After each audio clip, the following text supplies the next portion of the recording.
आज मैं नवरात्रि की माँ दुर्गा की 9 रूप की गाथा सुनाऊंगी। पहले सुनेंगे माँ शैलपुत्री की गाथा।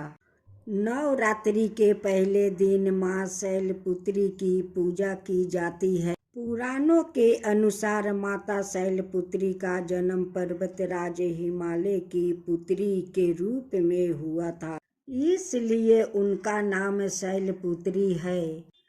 माँ शैलपुत्री के एक हाथ में त्रिशूल और दूसरे हाथ में कमल मौजूद रहता है। माँ शैलपुत्री बैल पर विराजमान है।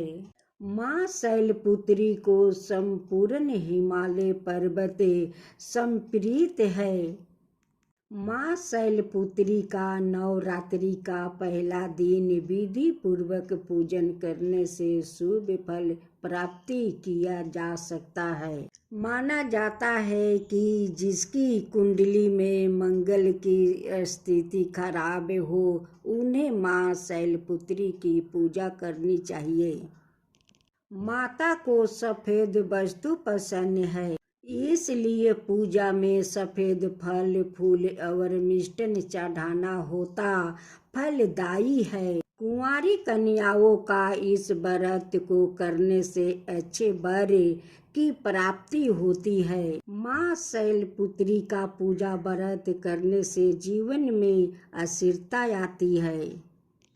एक बार प्रजापति दक्ष ने एक बड़ा यज्ञ करवाया। उसमें उन्होंने सारे देवताओं को यज्ञ में अपना अपना भाग लेने के लिए न्योता किया, परंतु शिव जी को उन्होंने न्योता नहीं किया। जब नारद जी ने माता सती को यह यज्ञ की बात बताई, तब माँ सती का मन वहां जाने के लिए बेचैन हो गया। उन्होंने शिव जी को यह बात बताई, तब शिव जी ने कहा, प्रजापति दक्ष किसी बात से हमसे नाराज हो गए हैं, इसलिए उन्होंने हमें जानबूझकर नहीं बुलाया, तो ऐसे में तुम्हारा वहां जाना ठीक नहीं है। यह सुनकर माँ सती का मन शांत नहीं हुआ। उनका प्रबल आग्रह देखकर शिव जी ने उन्हें वहां जाने की अनुमति दे दिया। जब माँ सती वहां पहुंची तो उन्होंने देखा कि कोई भी वहां पर उससे ठीक से प्रेम से व्यवहार नहीं कर रहा था। केवल उनकी माता ही उनसे प्रेम पूर्वक बात कर रही थी। तब क्रोध में आकर माता सती ने उस यज्ञ की अग्नि से अपना पूरा शरीर भस्म कर दिया और फिर अगले जन्म में पर्वतराज हिमालय के पुत्री के रूप में जन्म लिया और शैलपुत्री के नाम से जानी गई। अब आप सुनेंगे माँ दुर्गा का दूसरा रूप ब्रह्मचारिणी की कथा। माँ सती अग्नि की राख में भस्म होकर दूसरे जन्म में हिमालय की पुत्री के रूप में जन्म लिया और उनका नाम शैलपुत्री रखा गया। जब वह बड़ी हुई तब नारद जी ने उन्हें दर्शन दिया और बताया कि अगर वह तपस्या के मार्ग पर चलेगी तो उनके पूर्व जन्म के पति शिव जी ही वर के रूप में प्राप्ति होंगे। इसलिए उन्होंने कठोर तपस्या की, तब उन्होंने ब्रह्मचारिणी नाम दिया गया। उन्होंने 10 बरस केवल फल फूल ही खाए और 10 बरस तक जमीन पर सोई, कई बरस तक कठिन उपवास रखे और खुले आसमान के नीचे सर्दी गर्मी और घोर कष्ट सहे। 3000 बरस तक टूटे हुए बेलपत्र खाए और भगवान शंकर की आराधना की। उसके बाद कई हजार बरस तक निर्जल और निराहार रह कर तपस्या यह देखकर सारे देवता गण प्रसन्न हो गए और उन्होंने पार्वती जी को बोले कि इतनी कठोर तपस्या केवल वो ही कर सकती है, इसलिए उनको भगवान शिव ही पति के रूप में प्राप्ति होंगे। तो अब वह घर जाए और तपस्या छोड़ दे। माता की मनोकामना पूर्ण हुई और भगवान शिव ने उन्हें पत्नी के रूप में स्वीकार किया। अब आप सुनिए चंद्रघंटा माता की कथा।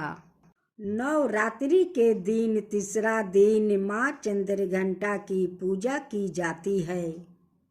माँ ने मस्तक पर चंद्रमा को धारण की है।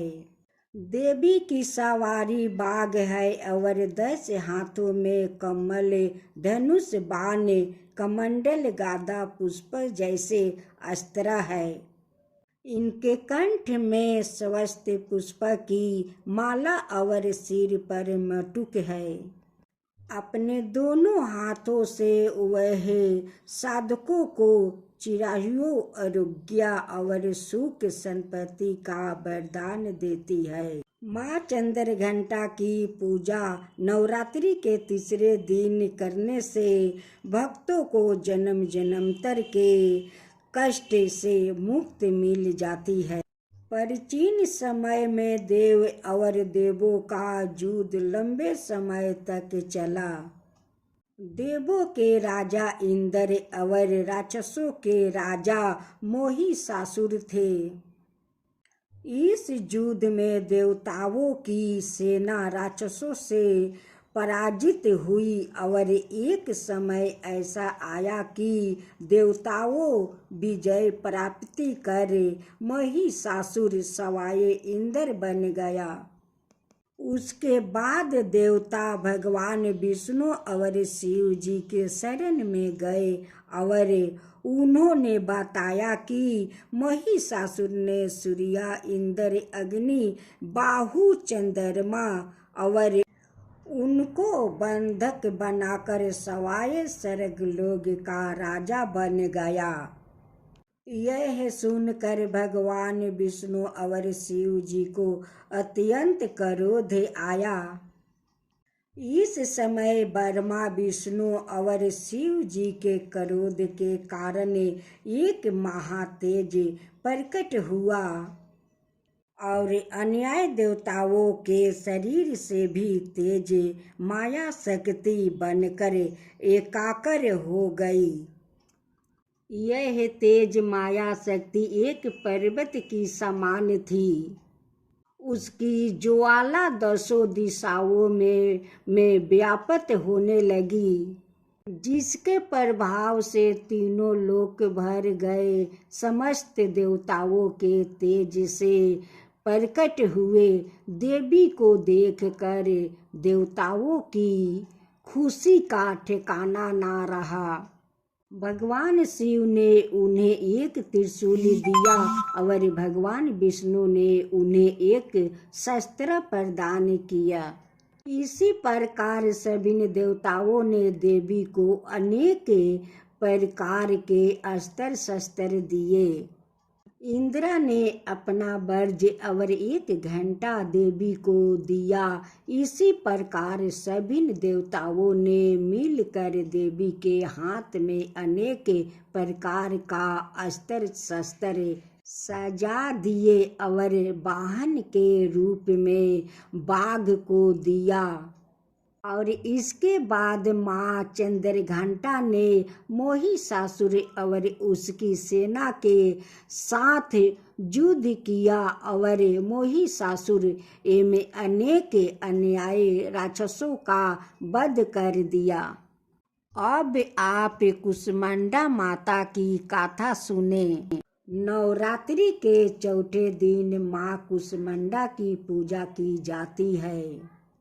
कुष्मांडा माता ने अपनी मुस्कान से ब्रह्मांड की रचना की थी, इसलिए उन्हें सृष्टि की आद्या शक्ति के रूप में जाना जाता है। कुष्मांडा माता का रूप मोहित ही शांत स्वभाव और मोहिक माना जाता है। इनकी 8 भुजाएं हैं, इसलिए इनको अष्टभुजा भी कहते हैं। इनके 7 हाथों में कमंडल, धनुष, बाण, फल, पुष्प, अमृत कलश, चक्र, गदा है। 8 हाथ में सभी सिद्धि को देने वाली जप की माला है। माता का वाहन शेर है। माता के पूजा से भक्तों से सभी कष्ट का नाश होता है। ऊर्जा का छोटा सा गोला, एक ऐसा पवित्र गोला जिससे इस समस्त ब्रह्मांड की रचना की। जब यह सृष्टि अंधकार में थी तब एक छोटे से उज्जवल के गोले ने जन्म लिया और यह गोला चारों तरफ प्रकाशित होने लगा। और फिर उस गोले ने एक नारी का रूप लिया। वह कुष्मांडा माँ के नाम से प्रचलित हुई। इनका स्थान सूर्य मंडल भीतरी लोक में है।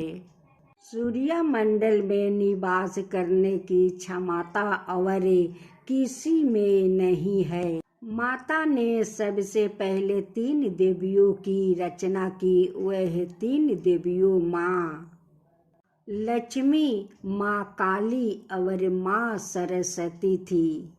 महाकाली के शरीर से एक नर और एक नारी जन्म लिया। नर के 5 सिर और 10 हाथ थे।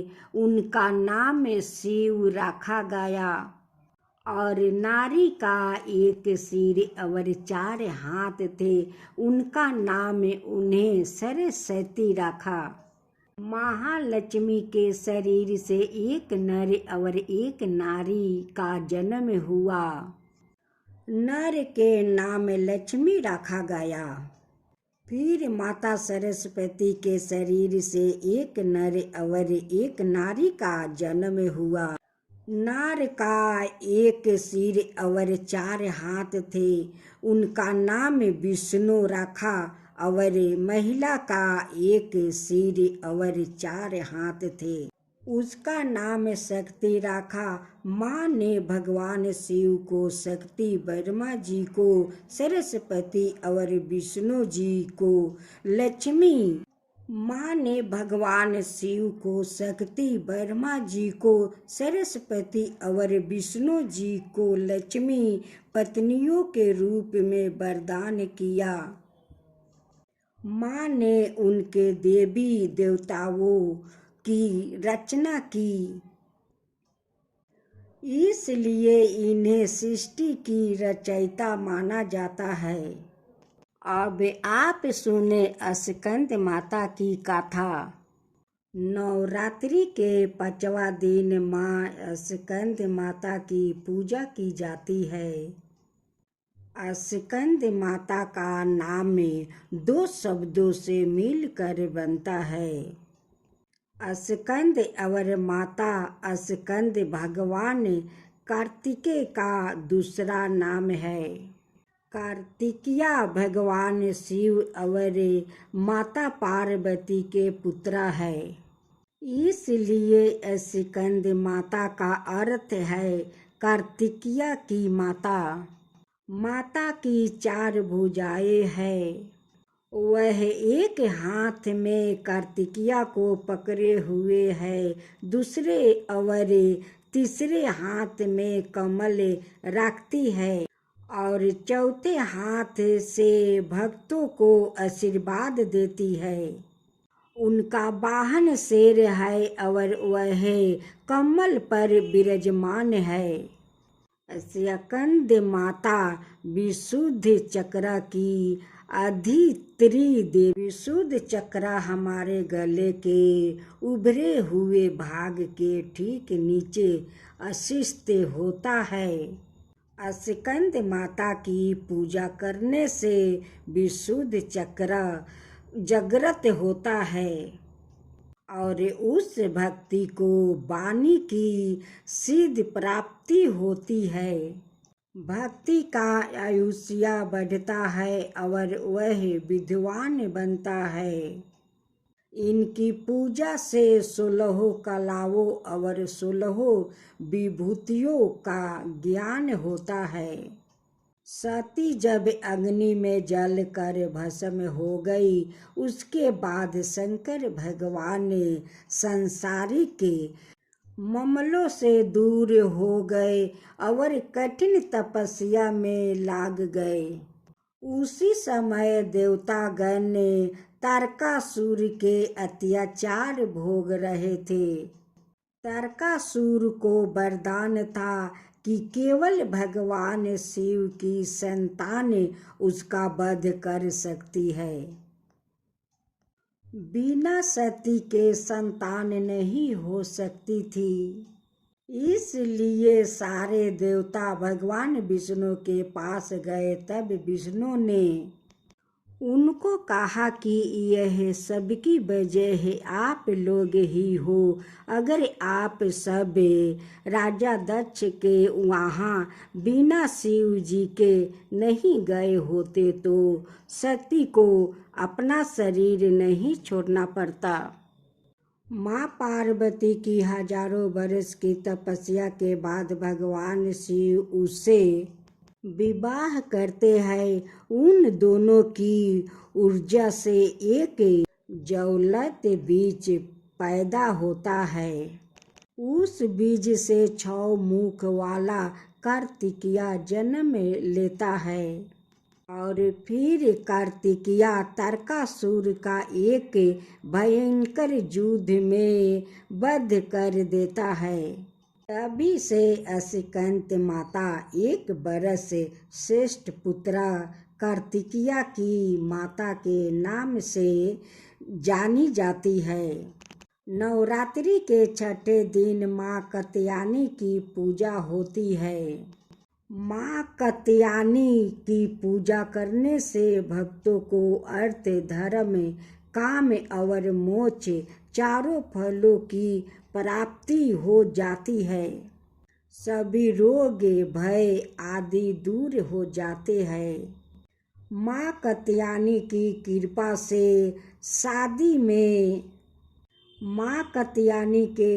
से शादी में आने वाली बाधाओं दूर हो जाती है और बृहस्पति देव शादी के योग्य भी बनते हैं और उनकी पूजा से वैवाहिक जीवन भी अच्छा रहता है। पुराणों के अनुसार महिष कात्यायन ने माँ आदि शक्ति की घोर तपस्या की थी। उनकी तपस्या से प्रसन्न होकर माँ ने उनके यहाँ पुत्री के रूप में जन्म लेने का वरदान दिया था। माँ का जन्म महिष कात्यायन के आश्रम में हुआ था। तब त्रिदेवों के तेज से माँ की उत्पत्ति हुई थी। माँ ने 10वीं तिथि के दिन महिषासुर नाम के राक्षस का वध किया था। इसके बाद शुभ निशुभ ने भी स्वर्गों लोक पर आक्रमण करके इंद्र का सिंहासन छीन लिया था। उनका अत्याचार बढ़ने से माँ ने उनका भी वध कर दिया था। इस तरह अगर माँ कात्यायनी की पूजा की जाए, व्रत को बढ़ाए, सुना जाए, माँ उनके सुपुत्र से उनकी रक्षा सेवा करती है। नवरात्रि के 7वां दिन माँ कालरात्रि के पूजा की जाती है। काल अर्थ मृत्यु होता है और रात्रि का अर्थ अंधकार होता है। कालरात्रि का अर्थ अंधकार और अज्ञानता की मृत्यु होता है। माँ कालरात्रि दुर्गा का सबसे भयंकर रूप है। काल रात्रि माँ का रूप गहरा है। माँ के गले में बिजली की माला और बाल बिखरे हुए है। माँ काल रात्रि के 4 हाथ है और उनका एक हाथ बर मुद्रा जिससे वह भक्तों को आशीर्वाद देती है। दूसरा हाथ अभय मुद्रा में है जिससे वह भक्तों की रक्षा करती है। तीसरे हाथ में उन्होंने वर्ज पकड़े है और चौथे हाथ में नीला घंटा है। माँ कालरात्रि का वाहन गधा है। माँ की पूजा करने से भक्ति अपने क्रोध में नियंत्रण ला। नवरात्रि का 7वां दिन तांत्रिक क्रिया के साधन करने वाले लोग के लिए अति महत्वपूर्ण होते हैं। प्राचीन समय में शुभ न शुभ दैत्यों ने अपने बल से इंद्र का राज्य छीन लिया था और उनको अत्याचार देवताओं पे बहुत बढ़ गया। तब वहाँ मदद मांगने के हिमालय पर्वत पर जाकर माँ भगवती की विनती करते हैं। माँ पार्वती को जब इनके बारे में पता चलते हैं तब उनके शरीर से अंबिका निकलती तो पार्वती ने अंबिका को दैत्यों के संहार के लिए भेजा। युद्ध में शुभ और नशुभ ने 2 राक्षसों के चंड और कुंड को भेजा। अंबिका देवी ने चंड और कुंड से लड़ने के लिए काली देवी का निवारण किया और काली माता ने चंड और कुंड को वध किया। इसलिए वह चंडमुंड के नाम से जानी जाने लगी। इसके बाद शुभ और नशुभ ने रक्त बीज नामक अति पराक्रमी राक्षसों को भेजा। उसको ब्रह्मा जी से वरदान था कि जब उसकी एक भी रक्त की बूंद जमीन पर गिरेगी वह दूसरा रक्त बीज बन जाएगा जिससे उसके जैसे पराक्रमी पैदा हो जाएगा। युद्ध में जब रक्त बीज का रक्त गिरते ही वहाँ पे बहुत सारे दानव पैदा हो गया। तब देवताओं का भय बढ़ गया। उनका भय देखकर अंबिका माँ ने माँ काली से कहा, हे चंडमुंड, अपने रूप को बड़ा करो और रक्त बीज से उत्पन्न हुए सारे महाअसुरों का भक्षण करो। उसके बाद काली माँ ने अपना रूप बड़ा करके अपने त्रिशूल से रक्त बीज पर प्रहार किया। तब रक्त बीज के शरीर से जो भी रक्त निकला उसको माँ ने पी लिया। उसके बाद माँ ने रक्त बीज को बरज बाण खड़ग से मार डाली। माँ कालरात्रि दुष्टों का नाश करने वाली है और क्रूरता को खत्म करने वाली है। जय माँ गौरी, जय माँ गौरी, जय माँ दुर्गा, जय माँ दुर्गा। नवरात्रि के 8वां दिन माता महागौरी की पूजा की जाती है। माँ महागौरी की पूजा अर्चना से भक्तों के सारा कष्ट दूर होते हैं। महागौरी के तेज से ही संपूर्ण विश्व से प्रकाशमान होता है। इनकी शक्ति अमोघ फल देने वाली है। इनके पूजा से स्वभाव में वृद्धि होती है। माता ने महा तपस्या करके गौर वरण को प्राप्ति किया है, इसलिए इनको महागौरी कहते हैं। माँ के 4 हाथ है। इनके दाएं तरफ के ऊपर वाले हाथ में त्रिशूल धारण किया है।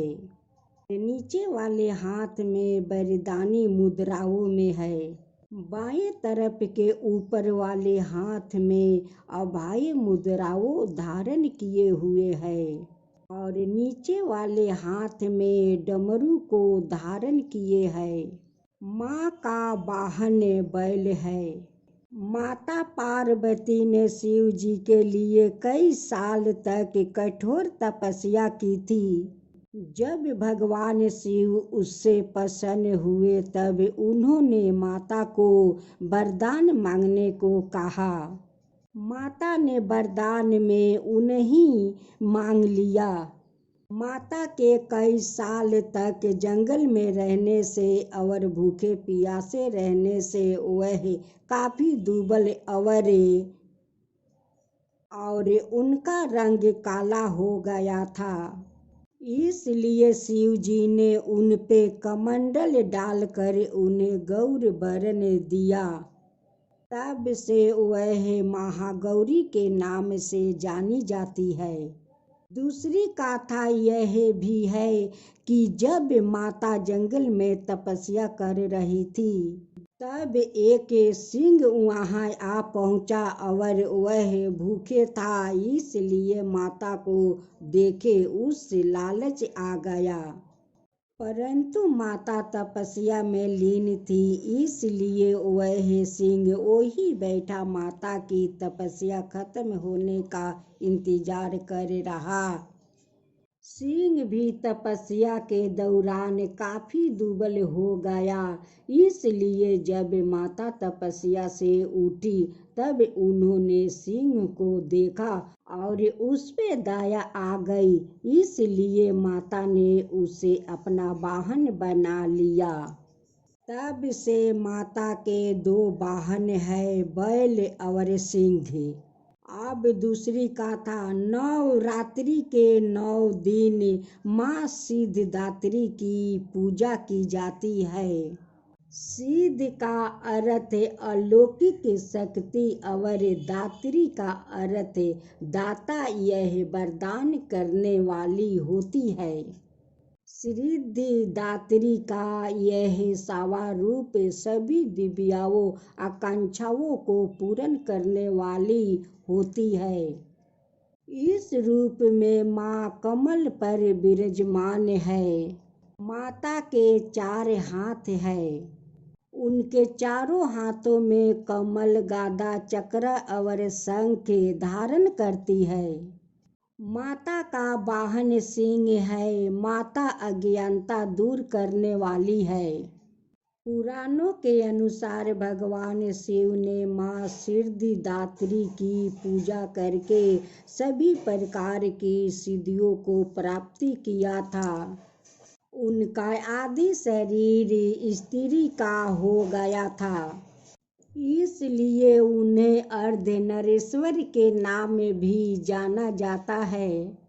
एक समय पे जब सृष्टि में अंधकार छा गया था तब एक दिव्या शक्ति ने जन्म लिया, जो महाशक्ति के अलावा कोई नहीं थी। देवी शक्ति ने ब्रह्मा, विष्णु और महादेव की त्रिमूर्ति को जन्म दिया और तीनों को दुनिया के लिए अपने कर्तव्यों को निभाने के लिए अपनी भूमिकाओं को समझाने की सलाह दी। उनके कहे अनुसार त्रिदेव एक महासागर के किनारे बैठ गए और कई बरस तक तपस्या की। तब माँ देवी ने सिद्धिदात्री के रूप में उन्हें दर्शन दिया और तीनों को अपनी शक्तियों के रूप में पत्नी दी, ताकि वो लोग उनकी मदद से सृष्टि रचना का कारोबार कर सके और धीरे धीरे सृष्टि में सब कुछ निर्माण हुआ। इस तरह माँ सिद्धिदात्री की कृपा से सृष्टि की रचना, पालन, संहार का क्रिया संचालन हुआ।